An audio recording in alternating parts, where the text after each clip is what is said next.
Germany Christmas మార్కెట్‌లో గత శుక్రవారం నాడు ఒక దారుణమైనటువంటి ఘటన జరిగింది. జర్మనీలోని మాగ్డెబర్గ్‌లో బాగా సందడిగా ఉన్నటువంటి క్రిస్మస్ మార్కెట్‌లోకి చాలా వేగంగా వస్తున్నటువంటి ఒక కారు దూసుకు వెళ్ళడంతో ఒక చిన్నారితో సహా ఐదుగురు మృతి చెందారు. 200 మందికి పైగా గాయపడ్డారు. అనుమానితుడైనటువంటి సౌదీ అరేబియాకు చెందినటువంటి వైద్యుడంట వీడు. సంఘటనా స్థలంలో అరెస్టు చేయడం జరిగింది. క్రిస్మస్ పండుగ మార్కెట్ చాలా రద్దీగా ఉంది. ఆ సమయంలో జస్ట్ 8 సెకండ్స్‌లలో ప్రమాదం కారు రూపంలో వచ్చి ఆ ప్రాంతమంతా కూడా బీభత్సం సృష్టించింది. ఈ ఘోర సంఘటనకు సౌదీ అరేబియా డాక్టర్ తాలిబ్ అల్ అబ్దుల్ మొహసేన్ అనే ఉగ్రవాదిని నిందితుడిగా పేర్కొన్నా, నిజానికి ఈ పాపం తీవ్రంగా ఉదారవాదం మెదళ్లలోకి ఎక్కించుకున్నటువంటి యూరోప్ పాలకులు, రాజకీయ నాయకులు, స్వచ్ఛంద సంస్థలు, కొందరు సాధారణ ప్రజలదే అని చెప్పాలి. రాజకీయ నాయకులు జనసంఖ్య పెంచుకొని తద్వారా ఓట్లు పెంచుకొని అధికారంలో కొనసాగాలనే దుర్బుద్ధితో దేశంలోకి వస్తున్న వారిపై ఎటువంటి బ్యాక్గ్రౌండ్ చెక్స్ పెట్టకుండా అడ్డు అదుపు లేని అక్రమ వలసలను ప్రోత్సహించారు. ఇలా వలసలు వచ్చే వారిలో సంఘ విద్రోహ శక్తులు ఉగ్రవాదులు కూడా వచ్చి చేరిపోయారు. పోనీ అలా వచ్చిన వారికి పౌరసత్వం ఇచ్చే సమయంలో అయినా బ్యాక్గ్రౌండ్ చెక్స్ చేసి ఆయా దేశాల్లో వారిపై ఏమైనా క్రిమినల్ కేసులు ఉన్నాయా లేదా కేసుల నుంచి తప్పించుకుని ఇక్కడకు పారిపోయి వచ్చారా అనే కనీస పరీక్షలు లేకుండా పౌరసత్వం కూడా ఇచ్చిపడేస్తూ ఉన్నారు. ఈ ఉదారవాద వైరస్ అక్కడ ఎంత తీవ్రంగా ఉంది అంటే జర్మనీలో దాడికి పాల్పడినటువంటి ఈ వ్యక్తి తాలిబ్ అల్ అబ్దుల్ మొహసేన్ ఇతగాడు సౌదీ దేశం నుంచి పారిపోయినటువంటి దేశద్రోహి అని సౌదీ యుఏఈ మీడియా పేర్కొంది. అంటే అతను సౌదీ అరేబియా చట్టంకి దొరకకుండా పారిపోయాడు. అక్కడ అతను వాంటెడ్ వ్యక్తి. అటువంటి వాడికి జర్మనీ ఆశ్రయం, పౌరసత్వం రెండింటినీ కూడా మంజూరు చేసింది. అప్పగించాలని సౌదీ ప్రభుత్వం కోరినా మానవ హక్కులు, భావ ప్రకటన స్వేచ్ఛను సాకుగా చూపి వాడిని రియాదుకు అప్పగించడానికి జర్మనీ నిరాకరించింది.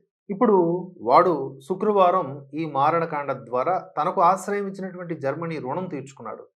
పాక్ దేశస్థుడు మరియు బ్రిటన్లో బారిస్టర్గా పనిచేస్తున్న ఖలీడ్ ఉమర్ యూరోపియన్స్కి ఈ విధంగా అంటున్నాడు. ఏమని? వారు సిరియన్ శరణార్థి కావచ్చు, లేదా సౌదీ వైద్యుడు కావచ్చు, ఎవరైనా కావచ్చు.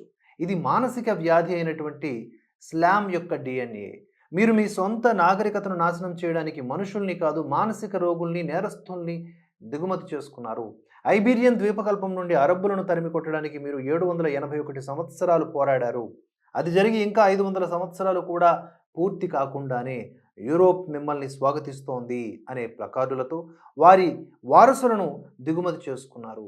మీరు నిజానికి మీ స్వంత పూర్వీకుల రక్తద్రోహులు.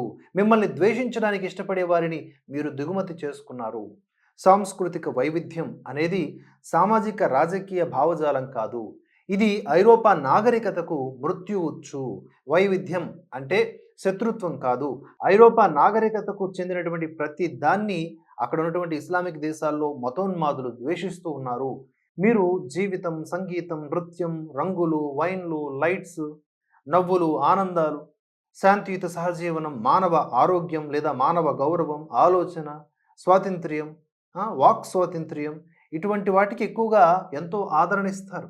కానీ వారి పండుగలు మరణాన్ని స్తుతిస్తాయి. వారు రక్తపాతాన్ని ప్రేమిస్తారు. వారి చారిత్రక వీరులు మీ పూర్వీకుల హంతకులు.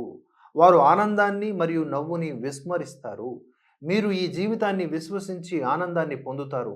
కానీ వారు మరణం తరువాత ఆనందమయ జీవితం ప్రారంభమవుతుంది అని నమ్ముతారు. మీరు జీవితం జీవించడానికి సిద్ధపడతారు. కానీ వారి ఆలోచన జీవించడం మరియు జీవించేటప్పుడు మరణం గురించే ఆలోచిస్తారు. ఒకవైపు మీరు ఈ ప్రపంచాన్ని స్వర్గపు ప్రదేశంగా మార్చాలనుకుంటున్నారు. మరోవైపు మీలాంటి వారిని విచక్షణారహితంగా చంపే వారికి వారి నమ్మకాలు లేదా వారి దైవం శాశ్వత స్వర్గానికి తీసుకువెళ్తుంది అని హామీ ఇచ్చాడు. దానివలన నిన్ను విచక్షణారహితంగా వారి యొక్క విశ్వాసం ద్వేషిస్తుంది. కాబట్టి ఆ వ్యక్తి తన కారుని మీ పైకి నడిపాడు. మానవ హక్కులు, ఆశ్రయం, సహజీవనం, సాంస్కృతిక వైవిధ్యం పేరుతో మీరు మీ నాగరికత మరణానికి అమ్మబడ్డారు. మీ పౌరులు పాలస్తీనా జెండాలతో వారిని చుడుతూ ఉంటే వారు మీ మనుషులను గడ్డిలా కోస్తున్నారు. వారు శత్రుత్వంతో సహజీవనం చేయడానికి ప్రయత్నిస్తున్నప్పుడు ఏ నాగరికత కూడా మనుగడ సాగించలేదు. బతకడానికి మీరు పోరాడాలి. మీరు బ్రతకాలంటే జర్మనీ అలాగే మీకు ఏఎఫ్‌డి అంటే పూర్తి జాతీయవాద పార్టీ అనమాట ఈఎఫ్‌డి. ఇదొక్కటి మాత్రమే ఏకైక ఎంపిక అంటూ ఖాలిద్ ఒమర్ యూరోపియన్ ప్రజలను హెచ్చరించారు. కేవలం యూరోపియన్ ప్రజలనేనా? ఎవరెవరిని హెచ్చరించారో కామెంట్స్ రూపంలో తెలియజేయండి.